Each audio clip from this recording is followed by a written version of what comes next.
नमस्कार मु एस्ट्रोलॉजर पल्लवी आपण माननकु स्वागत जणाउछि। इंग्रजी नववर्ष 2025 मीन राशि पई किपरि रहिबो आसंतु जानिबा। वर्तमान समय रे मीन राशि व्यक्तिंकर शनिंकर 7.5 चली देखा गले 2024 रु मीन राशि व्यक्ति माने बहुत असुविधार सम्मुखीन होउचंती, जेमिति कि अजथा खर्च हवा, हॉस्पिटल रे पैसा खर्च हवा, एंजाइटी बढ़िबा, कन्फ्यूज हवा, अनावश्यक खर्चटा अधिक हो जिबा। तो 2024 रु मीन राशि व्यक्ति माने एही सब असुविधार सम्मुखीन होउचंती। आउ एही असुविधाटा 2025 मे मास पर्यंत रहिबो। मे मास परे मीन राशि वालांको एही समस्या मानकर समाधान मिलिबो, तांको विकल्प देखा जिवो, आउ रास्ता दिसिबो, आउ तांकर मेरिटल लाइफ रे भी परिवर्तन आसीबो। मीन राशि व्यक्ति पाई बहुत खास मास गुड़िक मु कहि दउछि, आपण नोट करके रखंतु। एही खास मास रे आपण जेकोनोसी बड़ डिसीजन नै परिबे, शुभ काम करि परिबे, जहाँ भी किछि प्लानिंग करिसंती एही मास रे ही आपण स्टार्ट करंतु। सेही मास गुड़िक हेउछि जून, जुलाई, नवेम्बर और डिसेम्बर। एही मास आपणक पई बहुत खास हेबाकु जाउछि। स्वास्थ्य कथा जदि आमे देखिबा, ए वर्ष मीन राशि व्यक्ति माननकु स्वास्थ्य को लेकिन विशेष सतर्क रहिबा दरकार।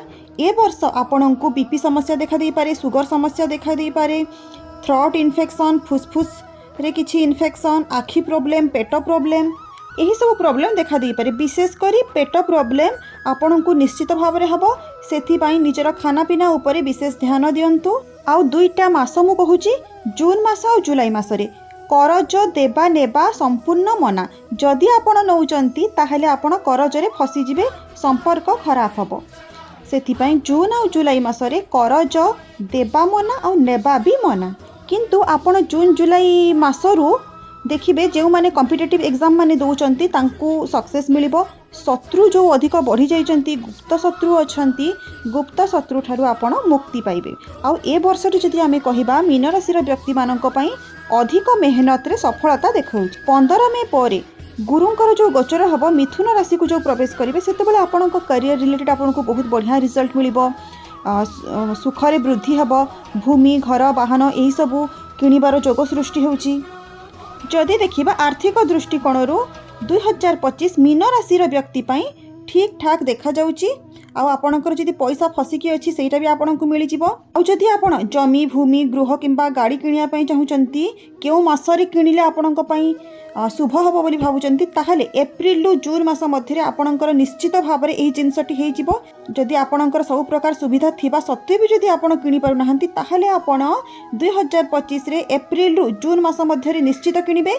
आउ जदि एही मासरे किनि पारले नाही, ताहाले आपण सेप्टेम्बर रु डिसेम्बर मास मध्यरे निश्चित भाबरे जमी खंडे कि भूमि खंडे, जमी खंडे कि घर खंडे कि फ्लैट खंडे कि नुआ गाड़ी आपण निश्चित भाबरे किनिबे। जदि आमे देखिबा वैवाहिक जीवन कथा, ताहाले आपण 2024 रु हैरान होउचंती, टिके खिटपिट लागि रहुची, बहुत स्ट्रेस रे आपण रहुचंती। एही जिनिसटा 20 मे पर्यंत रहिबो। तापरे आपणकर वैवाहिक जीवन रे सुधार आसीबो। आउ जे माने लव रिलेशनशिप रे भी अछंती, 2024 रु तांकर लव लाइफ रे संदेह सृष्टि होउची, अट्रैक्शनटा पूरा कमी गलानी, झगड़ा सृष्टि होउची, तांको पाई मध्य 20 मे परठू भल समय आसीबो। जदि आपणकर स्वास्थ्य केबे भल हबो जदि देखिबा, ताहले मे मास परे एजुकेशन आपणकर स्वास्थ्य सबुथिरे आपण परिवर्तन देखिबे, ठीक ठाक रहिबो सेही समय रे। किंतु ता आगरु टिके खराब देखौची। मे परे आपणक दाम्पत्य सुख रे मध्य वृद्धि हबो। मैरेज जोग जदि देखिबा, मे पूर्वरु आपणकर जोग सृष्टि होउची। संतान जोग जदि देखिबा, अक्टोबर नवेम्बर डिसेम्बर आपण संतान जदि प्लानिंग करिया पई चाहुचंती, ताहले बहुत बढ़िया समय एटा।